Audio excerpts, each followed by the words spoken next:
आले आणि त्या सर्वाजींनी सांगितलंय सईच्या देवघरात ठेवायला. नीट ठेवा. अजून सगळं घेतलंस ना? हा, एक गोष्ट विसरले, थांब आलेच. अगं आई, आता काय विसरलीस तू? आले रे. झालीये. थांब. सईला आवडतात ना नारळाच्या वड्या, म्हणून मुद्दाम केल्यात. तर ह्या पण ठेवून दे नीट. हो, आपण या वड्या पण घेऊन जाऊ, हेही घेऊन जाऊ, सगळं घेऊन जाऊ. पण त्याआधी तू ताईला कॉल कर, नाहीतर नेमकं आपण तिकडे जायचो आणि ताई घरी नसायची. कुठे जाणार आहे ती? असेल घरातच. आणि आपण जर अचानक गेलो तर तिला आनंद होईल ना. अच्छा, म्हणजे तुला ताईला सरप्राईज द्यायचंय? बर चल, सगळं घातलंय ना? हो घातलं. चल चल चल निघूयात, उशीर होईल रे. चल. हे काय? कुठे बाहेर निघालाय का तुम्ही? हो अगं अंजली, आम्ही ना सईच्या घरी जातोय. बर तुझ्यासाठी ज्यूस बनवून ठेवलाय, तो पिऊन घे. हा, हे काय आणि बॅग मध्ये काय घेऊन चाललाय? अगं सईसाठी थोडं सामान घेतलंय मी. ओ नाही नाही, कळलं कळलं. काय कळलं? ते मॉम घरी नाहीये ना माझी, म्हणून फायदा घेताय तुम्ही. आमच्या घरातल्या सगळ्या वस्तू तुम्ही सईकडे घेऊन चाललाय, करेक्ट ना? अंजली, काय वाटेल ते बोलतेस का ग तू? ए वाटेल ते नाही, जे करेक्ट आहे ना तेच बोलतेय मी. बघू दे ती बॅग.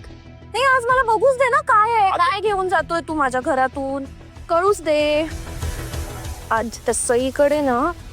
अंजली थांब. ए डोक्यावर पडलीस का तू जरा? वरुण, आई थांब. आपण ना हिला काहीच बोलत नाही ना, याचा फायदा घेते. आणि तुला हेच बघायचंय ना की आम्ही ताईच्या घरी काय घेऊन जातोय? थांब दाखवतो. हा प्रसाद. ही गावच्या सर्व आजींनी ताईसाठी दिलेली साडी. हे जिजूंसाठी कपडे. या डब्यात आईने केलेल्या नारळाच्या वड्या आहेत. हा प्रसादाचा नारळ. झालं समाधान? झाली पिशवी रिकामी. या घरातला आम्ही काहीही घेऊन जात नाही आहोत. आणि तसंही ताईला या सगळ्याची काही गरज नाहीच आहे. तिच्याकडे सगळं काही आहे. तिला आम्हीच काय, कोणीच काही द्यायची काही गरज नाही. देवाच्या कृपेने भरभरून आहे तिच्याकडे. तिनं तिच्या आयुष्यात सुखी आणि समाधानी अंजली. आणि हेच बोचतं ना तुला? माहिती आहे मला. अंजली, मी ना तुझ्या भल्यासाठी एक सल्ला देत होतो.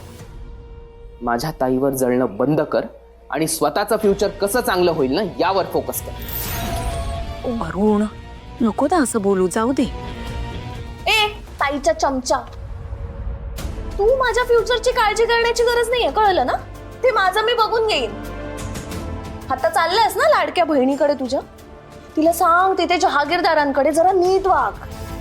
नाहीतर मला जसं घरातून बाहेर काढलं ना, तसं एक दिवस ते जहागीरदार तिला पण घरातून हाकलून देतील. त्या अंजली, गसाबद्र बोलू नकोस.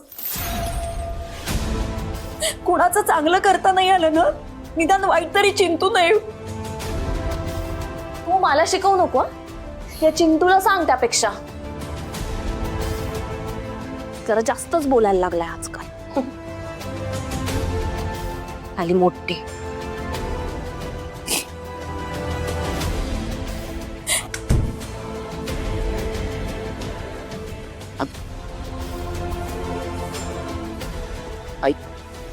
आई, आता तू का रडतीयस? हा, तू रडू नकोस बरं. आणि तुला माहिती आहे ना ती म्हण, कावळ्याच्या शापाने गाय मरत नाही. आणि हा तर डोमकावळा. आणि आई, तू जर रडलीस ना तर तुझे हे डोळे पाहून ताईला सगळं कळेल आणि मग तिला वाईट वाटेल. डोळे पुस. चल निघू आपण. चल जाऊया.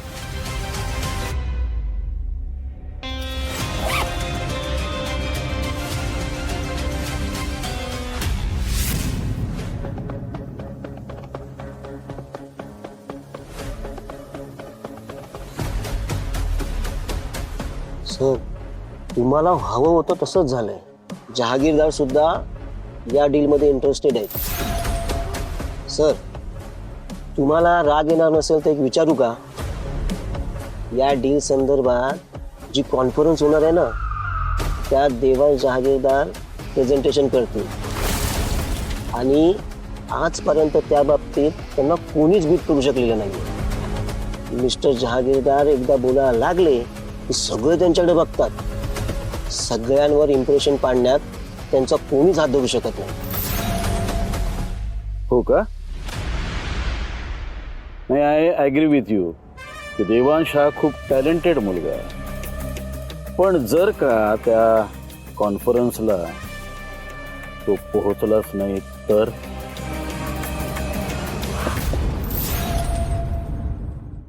मिस्टर जोशी, काहीही करून हे डील आपल्यालाच मिळायला हवं. तुम्ही काम करा ना, तुम्ही ज्या ज्या फाईल्स रेडी केल्या त्या लगेच माझ्या डेस्कवर आणून ठेवा. आणि एक सर्वात महत्वाचं, यावेळेला परत तो एबी माझ्या समोर उभा आहे. मला ना त्या एबीला दाखवून द्यायचं आहे की मी कोण आहे ते.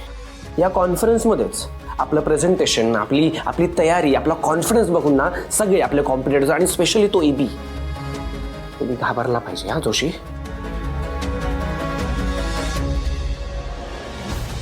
एक वेळेला जीव आहे त्याने माझ्या बाबांवर आणली होती ना, अशीच वेळ आता हा देवांश जानकी शरद जहागीरदार त्या एबीवर आणणार आहे.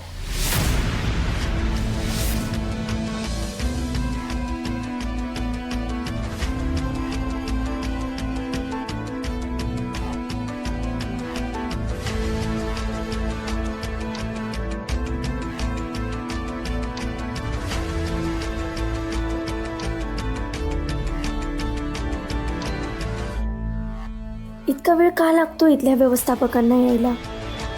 आधीच उशीर झालाय. त्यात मी आईशी खोटं बोलून घराबाहेर पडली. आता मला त्याचंच वाईट वाटतंय, पण माझ्याकडे दुसरा पर्यायच नव्हता म्हणून मी खोटं बोलले.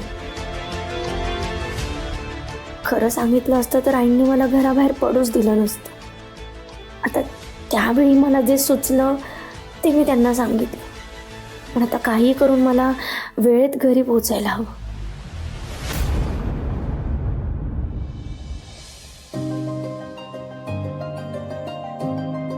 सीमा, ए सीमा, अगं सई बाहेर गेली तर तिची रूम जरा साफ करून घे हा, आणि नंतर झाडांना पाणी घाल, विसरू नकोस. अगं बाई सुमनताई, या ना. नमस्कार. कशा आहात तुम्ही? मी छान. घरी सगळं ठीक आहे ना? सगळं व्यवस्थित आहे? या ना, बसा ना तुम्ही. बसा, मी पटकन पाणी आणते. हा,